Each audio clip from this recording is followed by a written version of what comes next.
Hello student, I am Tanya. Welcome back to my YouTube channel Tanya knowledge. आज की video में मैं आपको बताने वाली हूँ कि पर्यावरण प्रदूषण पर निबंध कैसे लिखे हैं। क्लास 10th और 12th हिंदी के महत्वपूर्ण निबंध है। क्लास 10th और 10th हिंदी के महत्वपूर्ण निबंध है, वो परीक्षा में जरूर आने वाले हैं। पर्यावरण प्रदूषण पर निबंध कैसे लिखें दोस्तों, आज की इस वीडियो में आपको बताऊंगी कि एकदम सरल तरीके से कि पर्यावरण प्रदूषण पर निबंध कैसे लिखें, एकदम आसान तरीके से। अब कितना पेज लिखें, कितने पेज लिखने पे आपको एग्जामिनर पूरे फुल अंक देता है, कितना पेज लिखेंगे तो आपको एग्जामिनर पूरे फुल अंक देता है। ऐसे लिखने पर टीचर देंगे पूरे नंबर, आपको 7 में से 7 पूरे नंबर देने वाले हैं। 101% है, आपको पूरा फुल अंक मिलेगा। मैं आपको एक ऐसी ट्रिक बताने वाली हूँ, आप ऐसी ट्रिक बताने वाले जो आपको 101% मैं बता रही हूँ, आपको पूरा अंक मिलने वाला है। 70 में 70 आपको मिलेगा। आप मेरे को मैं ऐसे बता रही हूँ, ये वेरी मोस्ट इंपॉर्टेंट निबंध है। आप लोग इस वीडियो को जरूर पूरा देखिएगा। वीडियो को बिना स्किप किए आप पूरे वीडियो को एंड तक जरूर देखिएगा। आप मेरे वीडियो को एक लाइक कर दीजिए। अगर चैनल को सब्सक्राइब नहीं किया है तो चैनल को सब्सक्राइब जरूर कर लीजिए, क्योंकि आपको क्लास 10th के बोर्ड एग्जाम से रिलेटेड वीडियो इस चैनल पर मिलने वाली है। तो आप हमारे चैनल को जरूर सब्सक्राइब कर दीजिए और वीडियो अपने दोस्तों तक भी जरूर शेयर कीजिएगा। तो चलिए देखते हैं निबंध कैसे लिखते हैं। यहाँ पे आपको बता दें कि आपके पेपर में क्वेश्चन नंबर 10 में पूछा गया है, निम्नलिखित में से किसी एक विषय पर निबंध लिखिए। तो इसमें से आता है एक पर्यावरण प्रदूषण कारण और बचाव। तो आज की इस वीडियो में आपको यही बताने वाली हूँ। तो चलिए देखते हैं वीडियो को। आप लिखना है प्रश्नोत्तर संख्या नंबर 10। फिर आपको यहाँ पे हेडिंग डालना है पर्यावरण प्रदूषण कारण और बचाव। देख रहे हैं ना, आपको अपने कॉपी में इसी तरीके से हेडिंग डालना है पर्यावरण प्रदूषण कारण और बचाव। आप कोई भी सारी रट लीजिए पर्यावरण प्रदूषण पर, या फिर आप इसे भी लिख सकते हैं। मैंने जो आपको यहाँ पे दिखाया आप यही भी जाकर लिख सकते हैं। लिखिए ऐसे, मतलब आपको इन्वर्टेड कॉमा लगा देना है अच्छे से, फिर यहाँ पे भी कॉमा लगा के आपको ऐसे लिखना है। टॉपर बच्चे ऐसे लिखते हैं, आपको भी बिल्कुल इसी तरीके से लिखना है। आपको एग्जामिनर एक भी नंबर नहीं काटेगा। 7 में से 7 पूरा नंबर आपको मिलेगा। देखते हैं। न प्लास्टिक अपनाएं न जंगल जलाएं, न प्लास्टिक अपनाएं न जंगल जलाएं, स्वच्छ पर्यावरण का सपना सजाएं। उसके बाद आपको यहाँ पे डालना है रूपरेखा। रूपरेखा में क्या होता है बच्चों, आप जितनी हेडिंग लिखेंगे उस हेडिंग को एक एक करके आपको इसमें लिखना होता है। देखिए यहाँ पे लिखे प्रस्तावना, प्रदूषण का अर्थ, प्रदूषण के प्रकार, जल प्रदूषण, वायु प्रदूषण, ध्वनि प्रदूषण, रासायनिक प्रदूषण, प्रदूषण के कारण, प्रदूषण रोकने के उपाय, उपसंहार। जो आपको यहाँ पे लिखा है ना, जल प्रदूषण, वायु प्रदूषण, आपको सब में लिख के आपको बताना है, समझाना है। तो चलिए देखते हैं। उसके आगे प्रस्तावना लिखेंगे। आज के समय में पर्यावरण प्रदूषण विश्व की सबसे बड़ी समस्या है, सबसे गंभीर समस्या है। विश्व में तेजी से बढ़ती जनसंख्या पर्यावरण प्रदूषण का कारण है। पर्यावरण के घटक जैसे वायु, जल, मृदा, आपको इसको ब्लैक पेन से लिखना है, आदि का प्रदूषित होना ही पर्यावरण प्रदूषण कहलाता है। जब वातावरण में कुछ हानिकारक तत्व आ जाते हैं तो वातावरण दूषित हो जाता है, जिससे जीवधारियों का जीवन संकट में पड़ जाता है। इस समस्या को पर्यावरण प्रदूषण कहते हैं। उसके बाद आपको फिर से यहाँ पे लिखना है एक शायरी। अगर धरती मुस्कुराएगी तो जीवन भी हंसेगा, पर्यावरण बचाओगे तो भविष्य भी बचेगा।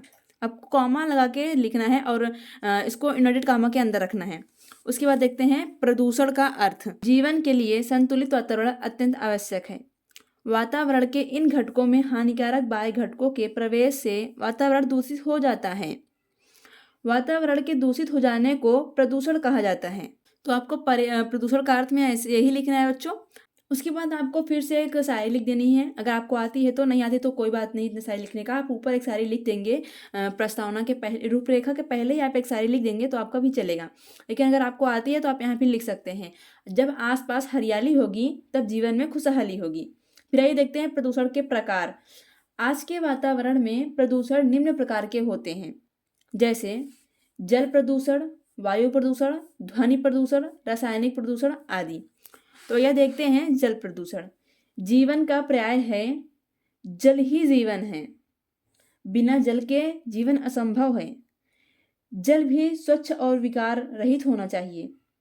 उद्योग धंधों का कचरा, रासायनिक तत्व आदि नदियों में मिलते रहते हैं। ये जमीन के अंदर जाकर भूमिगत जल को प्रदूषित करते हैं। ठीक है बच्चों, मैं देखिए यहाँ पे जो आप आजकल उद्योग हैं, धंधों हैं, जो कचरा है, जो बहुत फैक्ट्रियाँ हैं, जो वहाँ से कचरे निकलते हैं, नाले में जाते हैं, वहाँ से नदियों में मिलते हैं, फिर वो ज़मीन में जा कर के जल को प्रदूषित कर देते हैं। तो बिल्कुल आपको ऐसे लिखना है। तो आइए देखते हैं वायु प्रदूषण।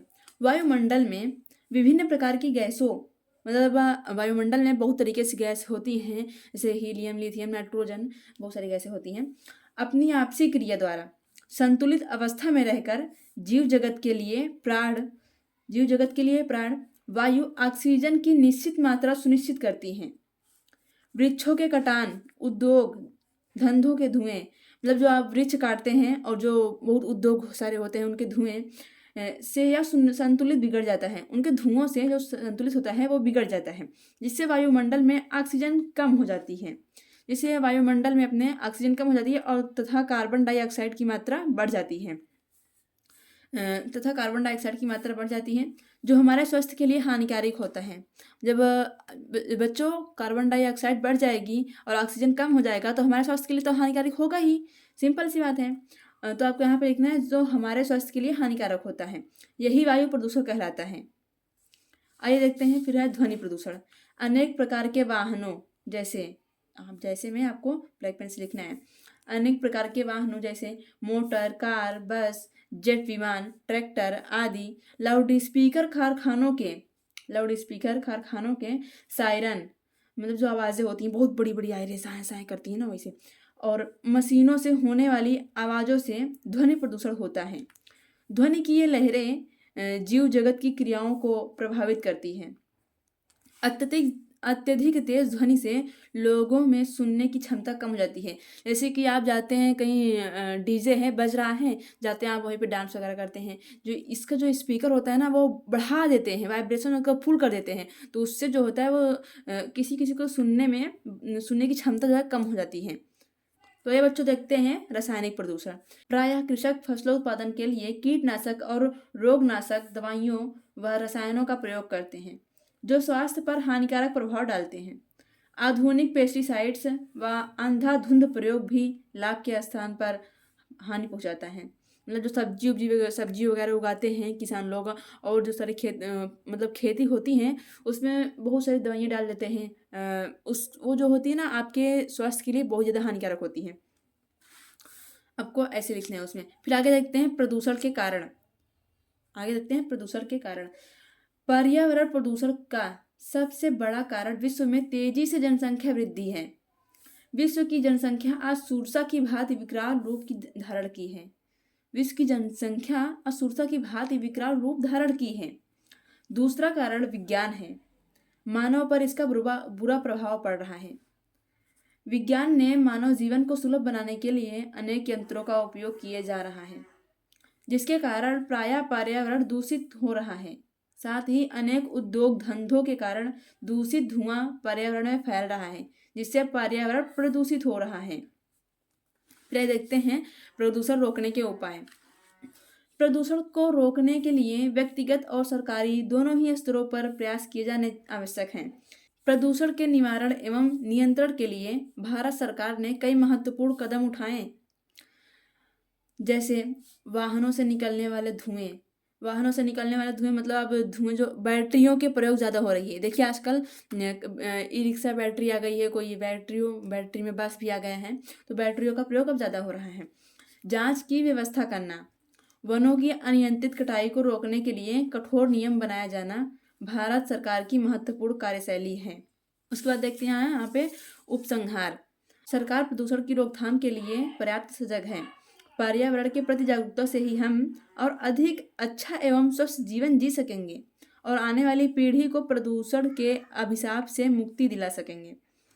तो बच्चों आपको बिल्कुल इसी तरीके से लिखना है बोर्ड एग्जाम में, ताकि आपको एग्जाम में पूरा फुल अंक दें। और आपको कितना पेज लिखना है, 10th कितना पेज लिखना है कि आपको एग्जामिनर पूरे अंक मिलेंगे। अगर आप बच्चों अगर आप कक्षा 10 में हैं, क्लास 10th में हैं, तो आपको 4 से 5 पेज लिखना है। अगर आप 4 से 5 पेज लिख देंगे तो एग्जामिनर जो है आपको 7 में से 7 नंबर पूरा देगा। आपका नंबर कहीं भी नहीं कटने वाला है, पूरा का पूरा नंबर देगा। अगर आप क्लास 12th में हैं तो आप लगभग 6 से 7 पेज लिखिए। 6 से 7 पेज अवश्य लिखिए, तब मैं आपको एग्जामिनर 9 में से 9 नंबर देगा। आपको भी एग्जामिनर आपका नंबर कहीं नहीं काटेगा, 9 में से 9 पूरा पूरा नंबर देगा। आपको बिल्कुल इसी तरीके से बच्चों लिख कर आना है बोर्ड एग्जाम में। ठीक है बच्चों, आज की इस वीडियो में बस इतना ही। आपसे मिलते हैं अगले वीडियो में। अगर वीडियो पसंद आया तो वीडियो को एक लाइक करिए, चैनल को सब्सक्राइब जरूर कीजिए, और हाँ, ये वीडियो आपने दोस्तों तक शेयर करना ना भूलेगा। चलते हैं आज की वीडियो में बस इतना ही। जय हिंद, जय भारत।